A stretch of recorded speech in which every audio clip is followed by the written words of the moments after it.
NSPCL ನೇಮಕಾತಿ NSPCL recruitment 2024 ಹುದ್ದೆ ಹೆಸರು ಡಿಪ್ಲೊಮಾ ಮತ್ತು ಲ್ಯಾಬ್ ಅಸಿಸ್ಟೆಂಟ್ ಟ್ರೈನಿ ಹುದ್ದೆಗಳು. ವಿದ್ಯಾರ್ಹತೆ ಅಭ್ಯರ್ಥಿಯು ಯಾವುದೇ ಮಾನ್ಯತೆ ಪಡೆದ ಮಂಡಳಿಗಳು ಅಥವಾ ವಿಶ್ವವಿದ್ಯಾಲಯಗಳಿಂದ ಡಿಪ್ಲೊಮಾ BSc ಪೂರ್ಣಗೊಳಿಸಿರಬೇಕು. ವಯೋಮಿತಿ ಅಭ್ಯರ್ಥಿಯ ಗರಿಷ್ಠ ವಯಸ್ಸು 10/10/2024 27 ವರ್ಷಗಳನ್ನು ಹೊಂದಿರಬೇಕು. ಅರ್ಜಿ ಶುಲ್ಕ SC ST PWBD XSM ಮಹಿಳಾ ಅಭ್ಯರ್ಥಿಗಳಿಗೆ ಅರ್ಜಿ ಶುಲ್ಕ ಇರುವುದಿಲ್ಲ. ಸಾಮಾನ್ಯ ಅಭ್ಯರ್ಥಿಗಳಿಗೆ ₹300. ಪಾವತಿ ವಿಧಾನ ಆನ್ಲೈನ್ ಮೂಲಕ.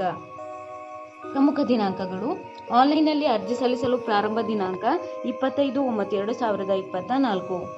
ಆನ್ಲೈನ್ನಲ್ಲಿ ಅರ್ಜಿ ಸಲ್ಲಿಸಲು ಕೊನೆಯ ದಿನಾಂಕ 10/10/2024. ಅರ್ಜಿ ಸಲ್ಲಿಸುವ ವಿಧಾನ: ಆನ್ಲೈನ್ ಮೂಲಕ ಅರ್ಜಿ ಸಲ್ಲಿಸಬೇಕು. ಅರ್ಜಿ ಸಲ್ಲಿಸುವ ಲಿಂಕನ್ನು ಕೆಳಗೆ ಡಿಸ್ಕ್ರಿಪ್ಷನ್ ಬಾಕ್ಸ್ನಲ್ಲಿ ಹಾಕಲಾಗಿದೆ.